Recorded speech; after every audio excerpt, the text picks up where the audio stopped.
नमस्कार दोस्तों, आज के सेशन में आप सभी का स्वागत है। आज का ये सेशन है आपका Punjab national bank specialist officer recruitment 2022 के ऊपर। तो दोस्तों फाइनली जो फाइनल रिजल्ट है वो आउट हो चुका है। अधिकांश लोगों को आपको पता चल चुका होगा कि आपका क्या रिजल्ट रहा है। तो मैं ये बताना चाहूँगा कि जो रिजल्ट आया है वो यहाँ पे आप देख सकते हैं। पर्टिकुलरली अगर वेबसाइट देखें, यहाँ पे आप पंजाब नेशनल बैंक की वेबसाइट पे जाएंगे, वहाँ पे कैरियर सेक्शन में जाके आप देख सकते हैं कि list of candidates provisionally approved for appointment. तो इसमें आप जाके क्लिक करेंगे तो पीडीएफ फाइल ओपन हो जाएगी। उसमें जिन जिन का सिलेक्शन हुआ है उनका नाम, रोल नंबर बाकायदा सब कुछ दिया हुआ है, डिटेल्स देख सकते हैं। इसके अलावा मैं आपको दिखा भी देता हूँ। पर्टिकुलरली अगर आप बात करेंगे, ये देख लीजिए, ये है total list of selected candidates की। तो यहाँ पे आप देख सकते हैं मैनेजर रिस्क में जो फाइनल सिलेक्शन हुआ है वो केवल हुआ है 10 कैंडिडेट्स का।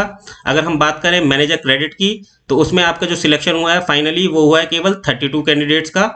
यहाँ पे आप देख सकते हैं 32 कैंडिडेट्स हैं मैनेजर क्रेडिट के। और अगर हम बात करें सीनियर मैनेजर ट्रेजरी का, तो यहाँ पे केवल आपके 3 कैंडिडेट्स हैं जिनका फाइनल सिलेक्शन हुआ है। तो सबसे पहले जिन भी कैंडिडेट्स का फाइनल सिलेक्शन हुआ है उनको मेरी तरफ से बहुत बहुत ढेरों शुभकामनाएं। ऑल द बेस्ट आपके फ्यूचर के लिए। आप इस ऑर्गेनाइजेशन में जाके ज़्यादा से ज़्यादा नाम कमाएं, अपना ऑर्गेनाइजेशन के हित के लिए काम करें, यही मैं कहना चाहूँगा। साथ ही साथ कुछ लोगों ने मुझे से शुरुआत में कहा था, क्योंकि मैंने भी ये एग्ज़ाम दिया था, तो जब बात हुआ करती थी तो काफ़ी लोग थे जो ये कहते थे कि अगर वैकेंसी 100 है या 40 है और केवल 125 कैंडिडेट्स को अगर क्रेडिट मैनेजर में बुलाया है, या रिस्क मैनेजर में भी केवल आपके 40 या 60 कैंडिडेट्स थे मेरे ख्याल से जिनको फाइनली बुलाया गया था इंटरव्यू के लिए, तो पूरी की पूरी वैकेंसीज फुल होंगी। मैं तब भी उनको बताता था कि based on my previous experience, जितने मैंने इंटरव्यूज दिए हैं, कि हमेशा जो आपका इंटरव्यू के लिए कॉल आती है कभी भी बैंक से, जितने भी पब्लिक सेक्टर बैंक से, वो हमेशा 1:3 के रेशियो में आती है। उस टाइम पे काफ़ी सारे कैंडिडेट्स इस बात को नकार दिया करते थे कि नहीं ऐसा नहीं होगा, फाइनल सिलेक्शन अगर 100 वैकेंसी है, 125 कैंडिडेट्स बुलाए तो 100 भी फिल करेंगे। अब आप देख सकते हैं यहाँ पे कि रिस्क मैनेजर के लिए जितने भी कैंडिडेट्स बुलाए थे उसमें से अल्टीमेटली उन्होंने केवल 10 को सिलेक्ट करा है। और इसी तरीके से अगर मैं बात करूँ मैनेजर क्रेडिट की, तो वैकेंसी भले ही 100 थी लेकिन उन्होंने फाइनली आपका 32 कैंडिडेट को सिलेक्ट करा है, यहाँ पे आप देख सकते हैं, और बुलाया 125 को कैंडिडेट्स को था।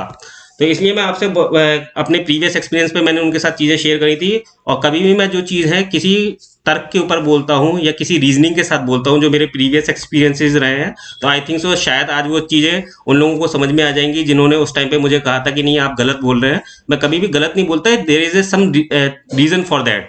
जो मेरे प्रीवियस एक्सपीरियंसेस रहे हैं उसके बेसिस पे ही मैंने चीज़ ये बोली थी। खैर उस बात को छोड़ते हैं, वो एक चीज़ थी जो मैं शेयर करना चाह रहा था कि लोग मानते नहीं हैं उस चीज़ को। लेकिन आप हमेशा इस बात को ध्यान में रखिए कि फाइनली जितने भी कैंडिडेट्स को इंटरव्यू के लिए बुलाया जाता है वो हमेशा मिनिमम 1:3 के रेशियो में होता है। तो जो सिलेक्शन होता है वो उसी बेसिस पे होता है, उससे कम हो सकता है लेकिन उससे ज़्यादा होने के चांसेस बहुत ही निग्लिजिबल होते हैं। तो इस बात को आप हमेशा ध्यान रखिएगा आगे आने वाली जितनी भी रिक्रूटमेंट्स होगी उनके लिए। और अगेन जितने भी लोगों का सिलेक्शन हुआ है फाइनली, उनको बहुत सारी शुभकामनाएं। तो आज के लिए बस इतना ही दोस्तों, आपका दिन शुभ हो। धन्यवाद।